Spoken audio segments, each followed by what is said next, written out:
A mere 30 miles of Lake Michigan shoreline separates the cities of Chicago, Illinois, and Gary, Indiana. Despite the relatively close proximity, the relationship of each city to the Great Lake on which they sit is starkly different.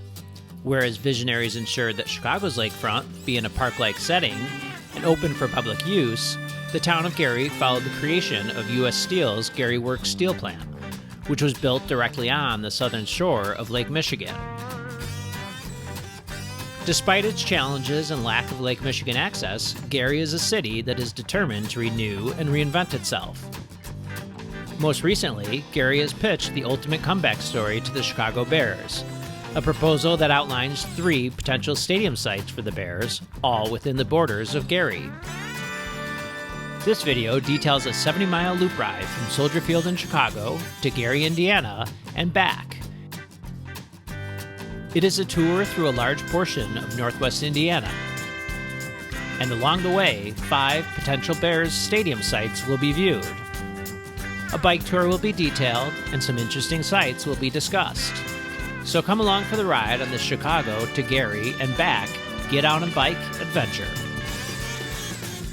Today I'm in Chicago, Illinois at Soldier Field, home of the Chicago Bears. And it seems the Bears are moving from Soldier Field. And one of the options is northwest Indiana, specifically Gary.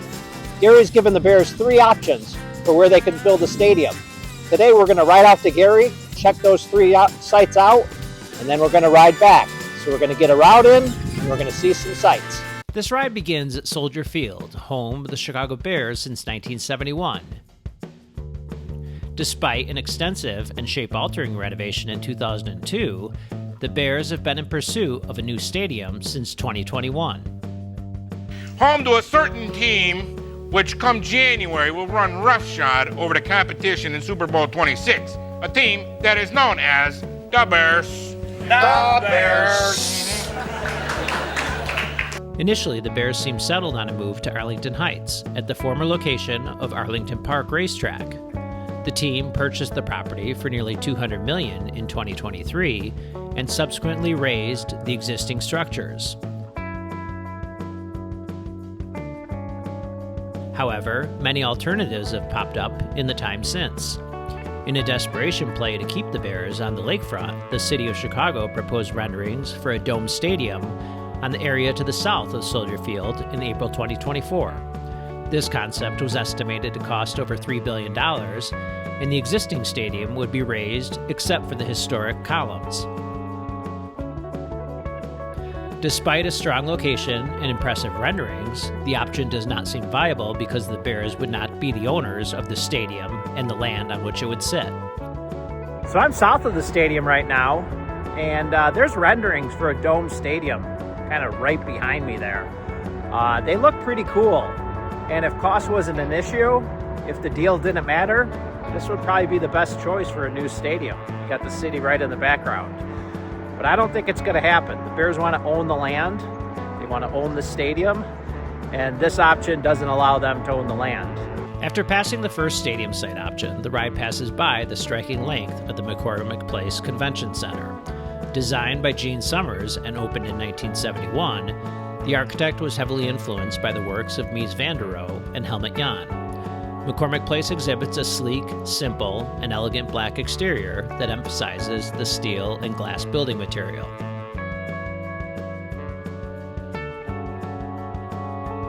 Chicago was in the midst of a mild mid-February day on the day of this ride, and the Lakefront Path was experiencing some snowmelt and an uptick in recreational use due to the higher-than-normal temperature.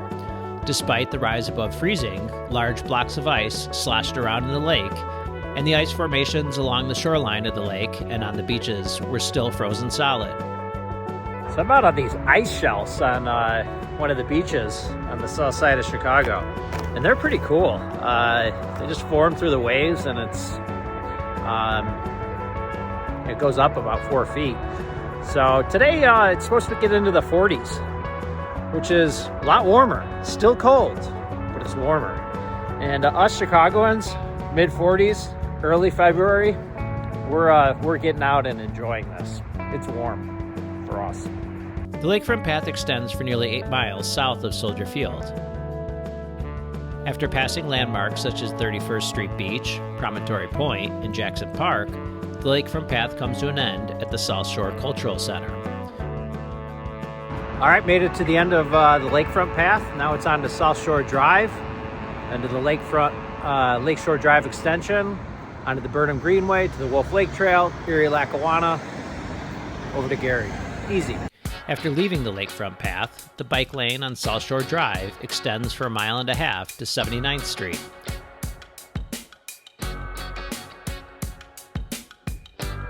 Once at this intersection, a left turn brings a ride to the South Lakeshore Drive extension, a road that was built in 2013 and goes along vast open lands along the shores of Lake Michigan.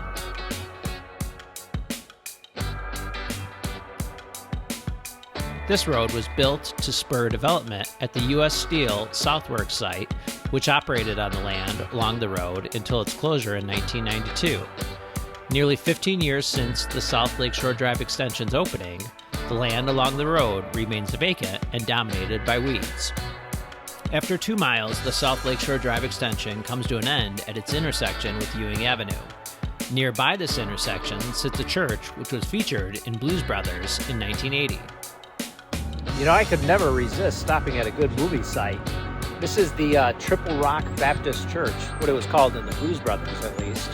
You might remember James Brown was the preacher, and they did some epic dancing, and John Belushi came down the aisle doing his flips.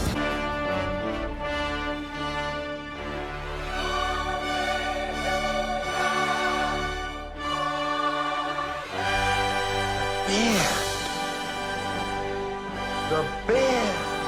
Do you see the light? The band! Do you see the light? What light? Have you seen the light? Yes! Yes! Jesus H. Goddamn Christ! I have seen the light!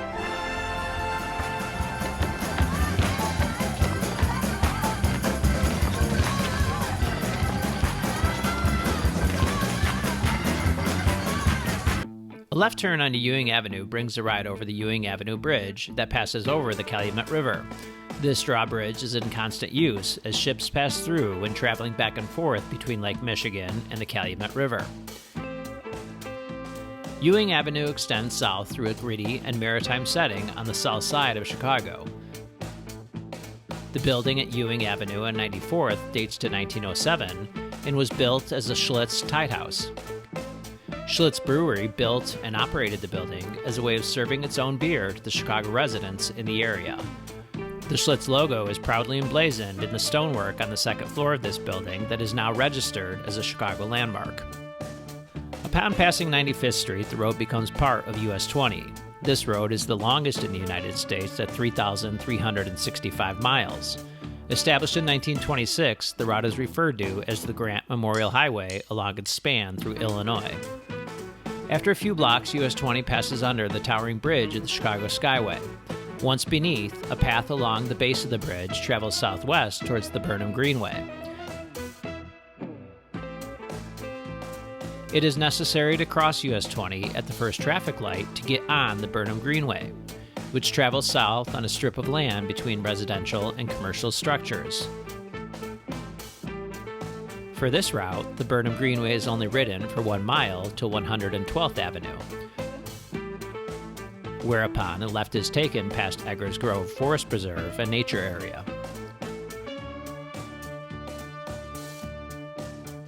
Prior to reaching the Indiana Toll Road, the state line trailhead is encountered. This paved path runs along electrical lines and the Illinois-Indiana border towards the Wolf Lake recreational area. After passing under the Indiana Toll Road, the trail follows the shoreline of Wolf Lake and extends onto the Wolf Lake Boardwalk. This path, which travels out onto Wolf Lake, was opened in 2014 and has a wide mix of surroundings.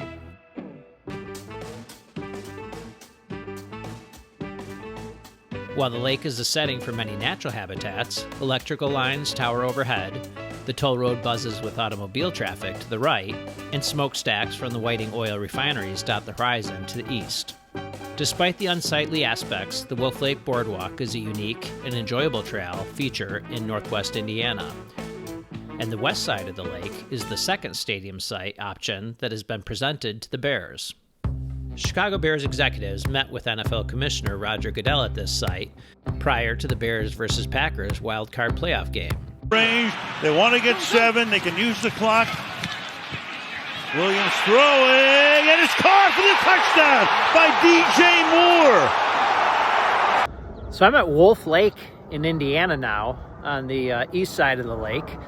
And this is another potential site for the Bears. The mayor of Hammond has suggested this site, and the Bears have, I think, toured it with Roger Goodell on the epic night where the Bears beat the Packers in the playoffs. On that day, I think they came out here and looked at all this land. It's just a sea of land behind this kind of pavilion that they have. It's actually for an industrial area.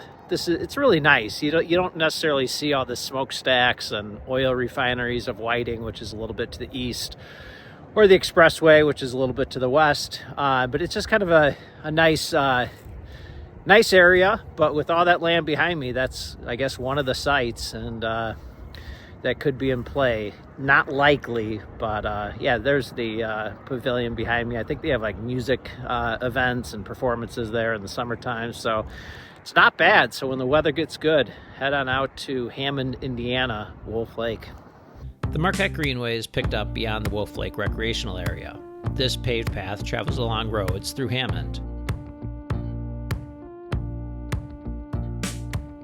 After passing over the Grand Calumet River and some railroad tracks, a left turn is made on Sibley Street that brings the ride to the northern trailhead of the Erie Lackawanna Trail.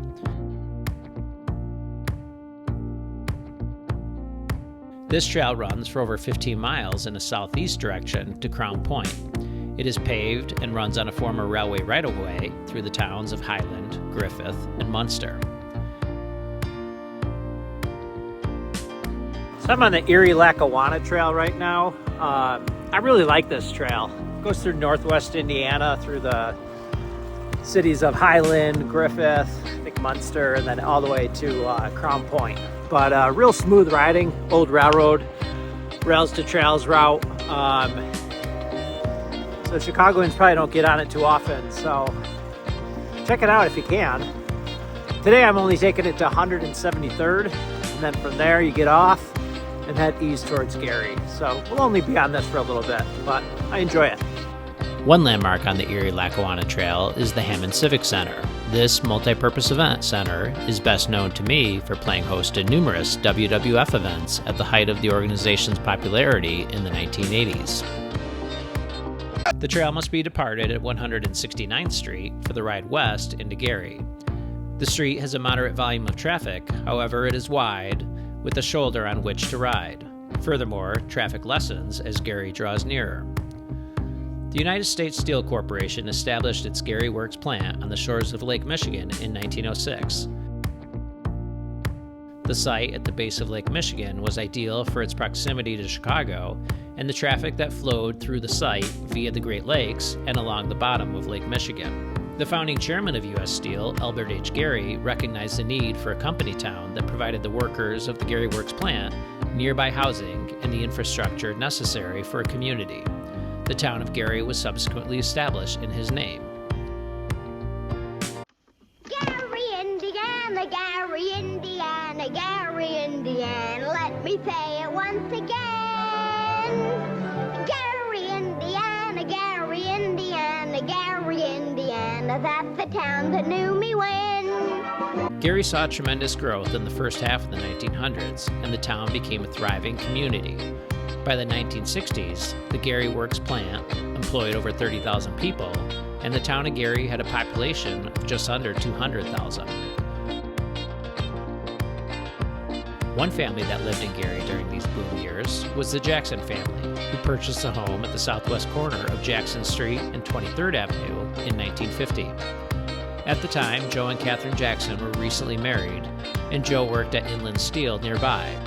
Despite living in the small, 2-bedroom, 670-square-foot bungalow, the Jacksons would go on to have 10 kids, including Michael, in 1958. The Jackson Five was formed in the mid-1960s, and early performances were in school auditoriums in Gary. The family would move to California in 1969, however the home has been owned by the family in the years since. So this is the home of the king of pop, Michael Jackson. Pretty small house for all those kids and the parents. But yeah, it's right behind the Roosevelt School, behind the house. You can see the football stadium right back there. And yeah, a little bit of a tourist site, I suppose, but doesn't seem to be too many people out today, that's for sure. Beginning in the 1970s, U.S. Steel began significant workforce reductions that began a steady decline in Gary's economy and population. It is estimated that the total employees at the Gary Works site has dropped from over 30,000 in the early 1970s to slightly over 2,000 today. The challenging conditions of Gary are on full display while traveling on its residential and commercial streets. Residential blocks are a mix of occupied and abandoned homes in all levels of deterioration. The current city's population is approximately 1/3 of its peak population, which results in a significant number of abandoned buildings of all types. Long since shuttered businesses sit at intersections in which the stoplights have been turned off due to low traffic volumes. Entire schools are shuttered, including Theodore Roosevelt College and Career Academy. This school sits behind Michael Jackson's boyhood home and was attended by a few of the older Jackson children. I've ridden through Gary quite a bit. I ride from Chicago to Michigan a couple times a year for the past, easily 5 years. So every time I ride right through Gary. And people always ask, do you feel it's dangerous? And, honestly, no. There's just not a lot of people out. This is a town that has a quarter of its peak population about there. And, sometimes the streets just feel like a bicycle trail. There's just not a lot of cars on the road and not a lot of people out. So, and any people I have encountered, they're not too concerned about a biker going through town. And, if anything, you just say hello. So that's my impression. The commercial center of Gary is along Broadway Street, and a ride down this north to south artery illustrates the economic collapse of the city of Gary. Entire blocks exist with boarded up commercial buildings, and most intersections contain buildings that used to house businesses that served Gary in its boom years. The city has a program that is systematically raising abandoned and deteriorated structures in order to create a clean slate for future development. The result is a Broadway street that has large stretches of vacant land that once held viable commercial structures. Buildings that remain sit in states of decay, awaiting redevelopment or demolition. City Church sits in an abandoned state off of Broadway on 6th Street. This ornate house of worship was built in 1926 and operated until 1975. A fire in 1997 expedited its decay, and the roof largely collapsed in 2014. There are plans in place by the city, in conjunction with the University of Notre Dame, to preserve the church's tower and raise the portions of the structure that are unsalvageable, creating a park-like place that honors the past and provides a viable use for the future. These efforts are being led by the current mayor, Eddie Melton, who in January 2026 pitched the ultimate comeback story to the Chicago Bears. This proposal outlines 3 sites in Gary that could accommodate a new Bears stadium. These 3 sites are all on the edges of Gary, one on the eastern edge, another on the southern edge, and the final on the western edge.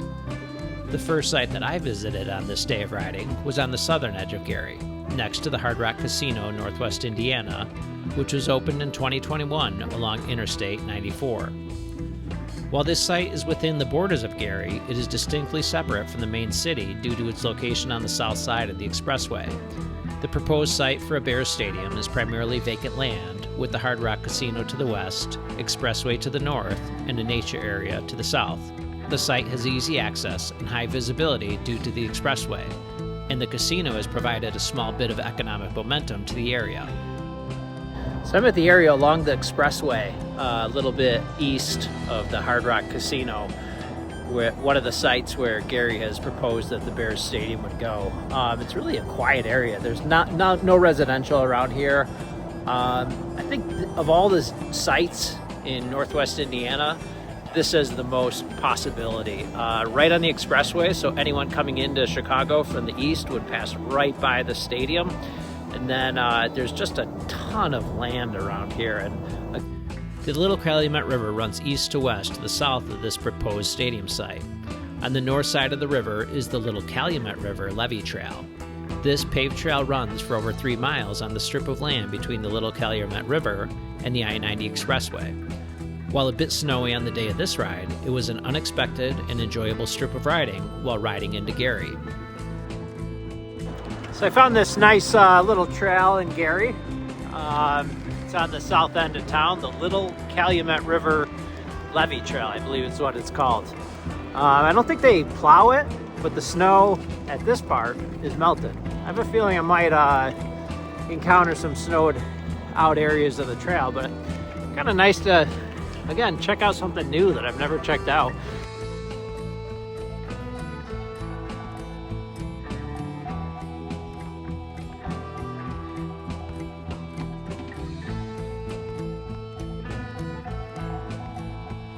I wasn't expecting that. Goats running around down the street. That was crazy. The second stadium option for the Bears lies to the east of the Gary Works site, adjacent to the Miller Beach neighborhood of Gary.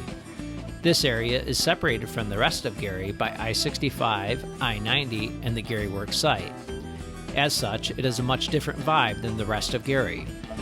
Miller Beach has access to Lake Michigan, and attractive cottages line the streets.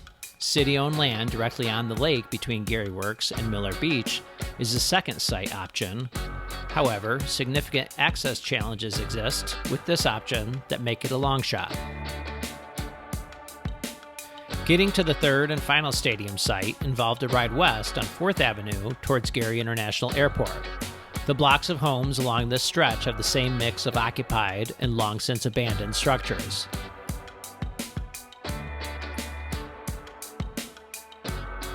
The airport is reached when passing under the Indiana Toll Road and over the Grand Calumet River. The road name changes to Airport Road, and it contains a wide shoulder that keeps cars at a reasonable distance. Beyond the airport is vacant land that is a third stadium site option at the base of Buffington Harbor.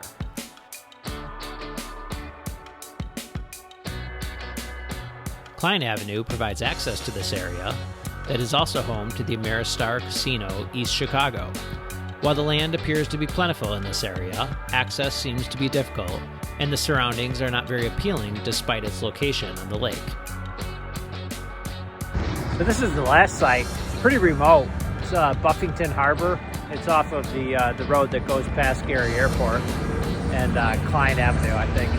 But pretty much just overgrown right now. I guess it's close to the lake, but it doesn't seem like a real viable option. Maybe just Gary is putting it out there to say, look at all the options we have for you, but don't think it's going to happen here. Departing Buffington Harbor brings the ride into East Chicago. This well-kept town, surrounded by industrial uses, has a main street filled with businesses that indicate that there is a strong local economy. Dickey Road brings the ride into the vast BP facilities in Whiting, Indiana. Situated in the center of this industrial wasteland is the Marktown Historic District. This small plot of land was built in 1917 as a company town for employees of the Mark Manufacturing Company. The neighborhood of under 250 homes is modeled after an English garden city, and the homes are in a Tudor Revival style with pastel colors and stucco exteriors. Due to the narrowness of the streets, cars are expected to park on the sidewalks to make room for traffic on the streets. It is truly a unique oasis surrounded by steel mills and oil refineries. A 1.5-mile ride northwest on Saturn Avenue brings the ride through the heart of BP's oil refineries on a road filled with sights and sounds of industry, with no signs that the road is traveling adjacent to Lake Michigan. So I left East Chicago and the Markham Historic District, headed towards Whiting, Indiana. And right now I'm going through the BP oil refinery areas. I believe that's what it is. But really, it's kind of a really crazy industrial setting. Well, it's all sorts of smokestacks and fire going off, and just really no sign of life in this stretch. Mercifully, this stretch ends at Front Street in Whiting, and a right turn at this intersection takes the ride past the former home of the Mascot Hall of Fame. Beyond the Mascot Hall of Fame site is the Whiting Lakefront Park. This is a well-appointed site with great views of the Chicago skyline on a clear day, and there are walking paths and a bike trail through a park-like setting.